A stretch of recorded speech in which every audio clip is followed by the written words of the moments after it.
நாங்கள் எங்கே இருந்து வந்தோம் என்பதை இந்த உலகம் சிந்தித்திருக்குமாக இருந்தால் நாங்கள் ஒருவரை ஒருவர் துன்பப்படுத்த மாட்டோம்.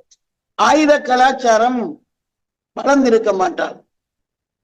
இன்னும் இந்த உலகம் எந்த மதத்தவர்களாக இருந்தாலும் நாம் எங்கிருந்து வந்தோம்,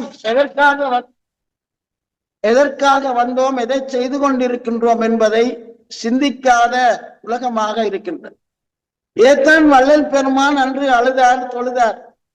இன்றும் அவருடைய உள்ளம் அழுது கொண்டுதான் இருக்கின்றது. அவர் இந்த உலகத்தை பார்த்த பார்வை மற்றவர்களைப் போல அல்ல. எல்லாவற்றையும் அவர் உடன்பாட்டு நிலையிலே இருந்து கொண்டு நோக்கினார். மற்ற பலர்கள் எதிரடியாகத்தான் சிந்தித்தார். உண்மை என்றால் பொய் என்று பேசுவார்கள், எதிர்ச்சொல். ஆனால் உண்மைக்கு எதிர்ச்சொல்லை நாங்கள் பெருமானாருடைய நெறியிலே உள்ளவர்கள் அப்படி சிந்திக்க கூடாது. உண்மையை அறியாத காரணத்தினாலே அது பொய்யாக இருக்கின்றதே இல்லாமல், ஆனால் உண்மை எல்லாத்துக்குள்ளும் இருக்கின்றது. அதுதான் நாங்கள் நேற்று சிந்தித்தோம். எந்த இதிலும் உண்மை இல்லாமல் இல்லை.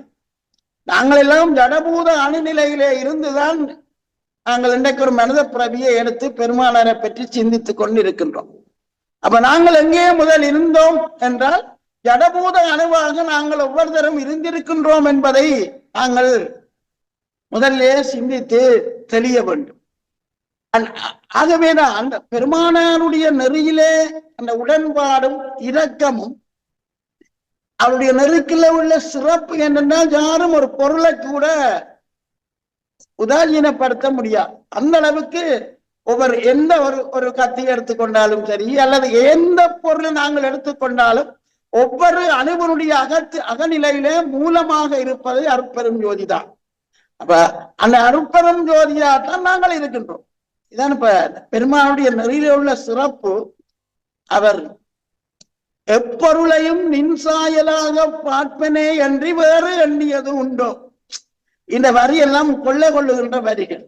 எப்பொருளையும் நின்சாயலாக பார்ப்பனே அன்றி வேறு எண்ணியது உண்டோ என்று பேசுவார் திருவருட்பாடில்.